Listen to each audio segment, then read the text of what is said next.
espantalho em Pepinal. Meu irmão e minha irmã, que a paz do Senhor Jesus Cristo esteja no teu coração, agora e para sempre. Amém. Vou trazer para vocês hoje um texto que se encontra na Bíblia Católica de Jeremias, no capítulo 10. E vou intitular esta nossa palestra de Espantalho em Pepinal. E nós já vamos saber por quê. Jeremias, capítulo 10, no versículo 3, que diz assim: porque os costumes dos povos são vaidade, pois cortam do bosque um madeiro, obra das mãos do artífice, com um machado, com prata e ouro o enfeitam, com pregos e martelos o fixam, para que não oscile. Os ídolos são como espantalho em Pepinal, e não podem falar, necessitam de quem os leve, porquanto não podem andar. Não tenhais receio deles, pois não podem fazer mal, e não está neles o fazer o bem. Ninguém há semelhante a ti, ó Senhor, tu és grande, e grande é o poder do teu nome. Aí continua: mas eles se tornaram todos estúpidos e loucos. Seu ensino é vão e é morto como um pedaço de madeira. Traz-se prata batida de Tarsis e ouro de Ufaz. Os ídolos são obras de artífice e mãos de ourives. Azuis e púrpuras são as suas vestes. Todos eles são obras de homens hábeis. Mas o Senhor é verdadeiramente Deus, é um Deus vivo e o Deus eterno.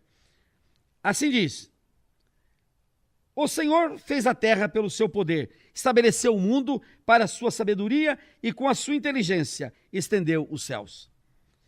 Aí continua: todo homem se tornou estúpido e não tem saber quando vai para a idolatria. Todo ourives é envergonhado pela imagem que ele mesmo esculpiu, pois as suas imagens são mentira e nelas não há fôlego. Vaidade são, e são obras ridículas. No tempo do seu castigo, elas virão a perecer. Meus irmãos, esta é a palavra de Deus no livro do profeta Jeremias, no capítulo 10 da Bíblia Católica, no versículo a partir do número 3. O que ele diz aqui? Que a imagem, que o ídolo, não é nada, porque pega um pedaço de madeira no bosque, aí lavra aquela madeira, depois pega prata, pega ouro, pega púrpura, aí enfeita aquele pedaço de madeira, aquele pedaço de gesso, aquele pedaço de pau, aquele pedaço de pedra, aí se enfeita aquilo, né? E põe-se até de pé, às vezes não fica, é preciso botar pau para ficar de pé, é preciso escorar, porque ele não anda, porque ele não fala, porque ele não sente, porque ele não tem fôlego, porque ele não é coisa alguma. Então, esta imagem, que é tão venerada pelos católicos, é que Deus condena. E olha os termos que Deus diz aqui: obra ridícula. Olha que Deus diz aqui, que vaidade, no tempo do seu castigo vai perecer. Diz aqui: o ourives é envergonhado pela imagem que ele mesmo esculpiu, porque as suas imagens são mentira. Olha como Deus fala aqui, não sou eu que estou falando não, meu irmão e minha irmã. Não sou eu que estou dizendo isto. Eu estou lendo isso aqui na Bíblia Católica. Na Bíblia Católica, que traz o livro de Jeremias, do profeta Jeremias, no capítulo 10, repito, a partir do versículo 3. Ele chama a imagem de mentira, ele chama a imagem de vaidade, ele chama a imagem de inutilidade, de vergonha. Ele chama a imagem desses nomes aqui, que ele mesmo esculpiu, quer dizer, imagem que não tem sentido. Ele termina por dizer que toda imagem é como um espantalho num pepinal. Ou seja, aí na nossa terra do Brasil, é aquele espantalho que se põe no milharal. É aquele boneco que se faz de roupa velha, de roupa nova, naquele pedaço de pau, e põe-se lá para espantar, sabe quem? As pombinhas, os passarinhos, os bichinhos. Esses são espantados pelo espantalho, que já é para isso que é colocado, para espantar os bichinhos. Agora, aí o que faz aquele que não segue a palavra de Deus?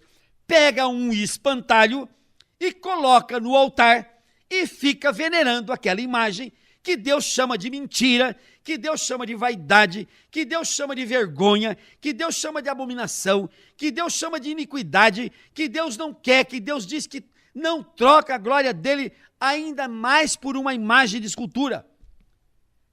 Aí vem o católico e diz assim, não, mas nós não adoramos a imagem. Mas não precisa adorar a imagem, no termo adorar, porque Jesus, quando foi tentado pelo demônio, ele diz assim, há um só Deus, e somente a ele adorarás, e somente a ele darás culto. Então você não pode dar culto a uma imagem. Ah, mas eu não dou culto à imagem. Mas se você não dá culto à imagem, e para que ela então? Para que você põe ela em cima do altar? E não é culto isso, você colocar uma imagem em cima do altar? Isso é culto? Você colocar uma fitinha no pé da imagem para você beijar aqui embaixo, isso não é culto? É culto? Mandar beijinho para a imagem, isso não é culto? É culto? Carregar a imagem em andor, carregar nas costas, carregar no pescoço, então isso não é culto? O que é isso então? E Jesus disse claramente, palavra de Jesus, há um só Deus e somente a ele adorarás e somente a ele darás culto. E você, meu irmão católico, anda dando culto a tudo quanto é santo. Santo que você nunca viu dizer, santo que você nem viu falar, santo que você não conhece, santo que você nem sabe a história dele, mas você chega, se ajoelha, balbucia prece, pela intercessão do santo tal, pela intercessão da santa tal. Quer dizer, isto não é culto então? Isto não é culto, não é veneração? Aliás, a Madre Dulce foi considerada pela Igreja Católica venerável. O que é venerável para a Igreja Católica? Digna de veneração, digna de culto, digna de respeito dos altares, digna de ser feita oração e prece para ela. Então isso não é culto? E Jesus disse, da boca de Jesus, não sou eu que estou falando. Jesus disse, somente a Deus darás culto e a mais ninguém. E Jeremias, que é um profeta de Deus, Jeremias, que é um profeta da religião católica, respeitado pela Igreja Católica, Jeremias diz que a imagem de escultura não é outra coisa do que um espantalho em milharal, espantalho em pepinal, não é outra coisa do que vergonha, não é outra coisa do que está escrito aqui, vaidade, obra ridícula, não sou eu que estou falando, quem está falando é a Bíblia Católica. Obra ridícula, que vai ao tempo certo perecer. Meu irmão, a coisa é tão grave, é tão grave, que no Salmo 115, da Bíblia Católica, preste bem atenção, está escrito aqui assim, no céu está o nosso Deus, e tudo faz como lhe agrada. Prata e ouro são os ídolos deles, obra das mãos dos homens. Nenhuma imagem dessa que vocês veneram, não vamos dizer que vocês adoram, vamos dizer que venera, vamos dizer que cultua. Nenhuma dessas imagens foi feita por Deus, nenhuma delas caiu do céu, não. Então todas as imagens são feitas de obra da mão dos homens. Tem boca e não falam. Tem olhos e não veem, tem ouvidos e não ouvem, tem nariz e não cheiram, suas mãos não apalpam, os seus pés não andam, tanto não andam que vocês precisam carregá-los em andor, carregar nas costas, e está escrito aqui na Bíblia dos católicos, está escrito, maldito o homem que carrega uma imagem nas costas em andor, em procissão. Olha o que está escrito aqui, nenhum som lhe sai da garganta, Aí vem a praga, praga que não é minha, maldição que não é minha. Não sou eu que estou rogando praga, não sou eu que estou fazendo maldição, não sou eu que estou amaldiçoando ninguém. Quem sou eu para amaldiçoar alguém? Eu estou lendo a maldição de Deus, que está escrito na Bíblia católica. Olha o que Deus amaldiçoou aqui. Tornem-se semelhantes a eles, os que os fazem e quantos neles confiam. Olha que coisa grave. A praga de Deus, o castigo de Deus, a maldição de Deus. Tornem-se semelhantes a eles, a essas imagens, os que os fazem e quantos neles confiam. Semelhantes de que forma? Presta bem atenção. Tem boca e não fala, é mudo. Tem olhos e não veem, é cego. Tem ouvidos e não ouvem, é surdo. Tem nariz e não cheiram, não tem gosto pelas coisas. As mãos não apalpam, são paralíticos nas mãos. Não andam com os pés, são paralíticos dos pés. Nenhum som lhe sai da garganta, são mudos. Aí, é assim que Deus vai fazer aqueles que, está escrito aqui, que fazem as imagens e nelas confiam. Olha a maldição de Deus. Olha a praga de Deus. Olha o castigo de Deus. Não sou eu que estou amaldiçoando, não sou eu que estou rogando praga, não sou eu que estou jogando este castigo em cima dos nossos irmãos católicos. Não, é Deus que está falando. Vocês vão ficar cego, surdo, mudo, paralítico. Por isso que nós temos na terra tanto cego, tanto surdo, tanto mudo, tanta gente sem andar, tanta gente com o braço duro, tanta gente com a mão dura, tanta gente sofrendo, porque cultuam ídolos, cultuam imagens, e Deus não quer isto. Aí vem algum católico e diz assim, mas espera um pouquinho, o senhor está enganado. Quando a gente venera uma imagem, não é a imagem que nós estamos venerando, mas nós estamos venerando aquilo que significa aquela imagem. Por exemplo, se é uma imagem de São Benedito, nós estamos venerando São Benedito e não aquela imagem. Então vamos ver o que diz a Sagrada Escritura. Vamos aqui agora no livro de Isaías, no capítulo 38. Isaías, no capítulo 38, ele traduz para nós o Cântico de Ezequias. Vamos explicar para vocês quem foi Ezequias. Ezequias foi um rei judeu que governou Judá durante muitos anos. Foi um rei muito bom, foi um rei digno, foi um rei honesto, foi um rei decente. E Deus chegou um dia para ele, mandou o profeta Isaías falar para ele assim, avisa para Ezequias que o tempo dele já está cumprido aqui nesta terra, que eu vou, para ele se preparar tudo, para ele se arrumar, porque eu vou levá-lo embora. E o rei Ezequias ficou apavorado com aquele mando de Deus ao profeta Isaías. E ele virou-se para o canto e pôs-se a orar, e pôs-se a pedir a Deus, e pôs-se a pedir a Deus que não o levasse embora, que deixasse ele mais tempo, para ele produzir mais frutos, para ele poder se fazer mais digno do reino dos céus. E olha o que ele diz aqui na oração dele. Olha o que ele diz. A sepultura, Senhor, não te pode louvar, nem a morte glorificar-te. Não esperam em tua fidelidade os que descem a cova. Então, o cântico de Ezequias, no livro de Isaías, foi muito claro. A sepultura não te louva, Senhor. Os que morreram não te louvam, Senhor. Os que morreram não têm mais nada a ver aqui nessa terra. Os que morreram não têm mais ligação conosco. E, portanto, a sepultura não te louva.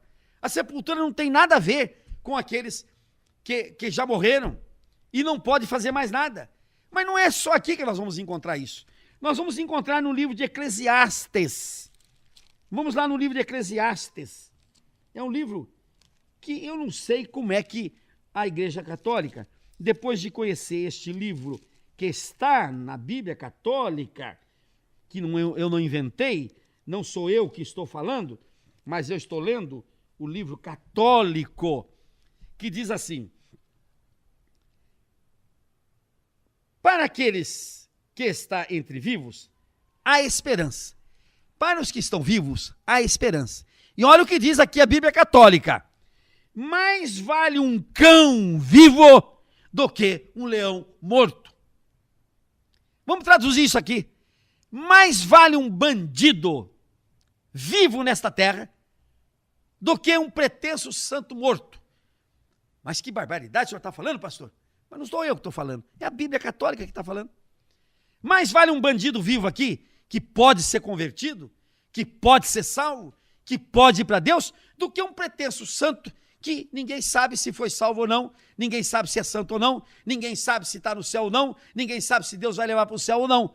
Ele não tem mais o que fazer, ele já foi, a conta dele já foi encerrada e acabou-se. O cão que está vivo aqui, o bandido que está vivo aqui, ainda pode ser salvo, ainda pode se acertar com Deus. Aqui diz assim, porque os vivos sabem que hão de morrer, mas os mortos não sabem coisa nenhuma, nem tampouco terão eles recompensa, porque a sua memória jaz no esquecimento. Amor, ódio, inveja para eles já pereceram. Para sempre não têm eles parte alguma do que se faz debaixo do sol. Então não adianta você pedir para santo nenhum, porque ele está morto. Ele está morto e ele não tem mais parte nessa terra.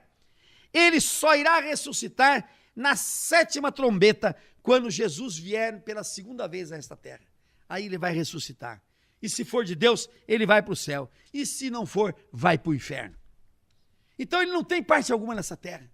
E Deus abomina a necromancia. O que é necromancia? Necromancia é culto aos mortos. Necromancia é oração aos mortos. Necromancia o que é? É veneração aos mortos. E quando você venera Benedito, Antônio, Joaquim, Manuel, Maria, você está venerando mortos, você está cultuando mortos, e Deus abomina isto. Para Deus isto é um anátema, para Deus isto é uma maldição. Por isto é que tanta gente está passando tanta vergonha, tanto apuro, tanta tristeza, tanta amargura nesta terra. Não são abençoados, porque não buscam a bênção direta do Senhor Jesus, o único que pode nos levar a Deus, a única porta pela qual podemos passar para chegar a Deus, a única porta que nos dá a entrada para os céus, e mais ninguém. Quando a gente fala desta maneira, meu irmão, eu não estou falando então de crítica, eu não estou falando para que você se perca, eu estou falando com um grande amor, meu irmão. Com um grande amor, para que você conheça a verdade que nunca lhe foi dita, porque para mim, aos 62 anos, ainda não disseram para mim a verdade. E vou dizer para vocês, eu fiz um seminário católico 11 anos, um seminário católico, e nunca tinha lido a Bíblia, porque eles não querem que a gente leia a Bíblia, porque na hora que a gente lê a Bíblia, vai acabar este grande comércio de imagens, de esculturas, de santos e de santas, que não são coisas de Deus, que são invenção humana, que são invenção da Igreja Católica, e não são coisas da Bíblia, e não estão na Bíblia. Meu irmão, confere o que eu disse. Você escutou os números que eu dei, Eclesiastes 9, versículos 5 e 6. Livro católico. Vai lá, leia, vê se eu não estou com a razão. Salmo 115, vê a praga que Deus roga naqueles que cultuam, que fabricam santos e cultuam os santos. Veja, os necromantes não entram no reino dos céus, está escrito na Escritura Sagrada. No Antigo Testamento, o necromante era assassinado, era morto pela coletividade. Agora você escolhe. Você quer o céu? Você quer a vida com Jesus? Quer a vida com Deus? Vá para Jesus. Coloque Jesus na tua vida. Só Jesus e mais ninguém e mais nada. Quando o padre fala para você de santo, ele nega a suficiência de Cristo. Ou seja, Cristo não é suficiente para te salvar. A morte dele foi à toa, foi tonta a morte dele. Maria não morreu da cruz, José não morreu na cruz, Antônio morreu na cruz, e eles podem te levar para o céu. Olha que teoria tonta. E Jesus, que morreu por você, Jesus que derramou sangue por você, este não, precisa de santo, de santa, de um monte de gente para ajudar a levar vocês para os céus. Meu irmão e minha irmã, Creia no Senhor Jesus, entregue sua vida a Ele e você vai ver como a sua vida vai mudar. Que Deus te abençoe. Amém. Assim seja.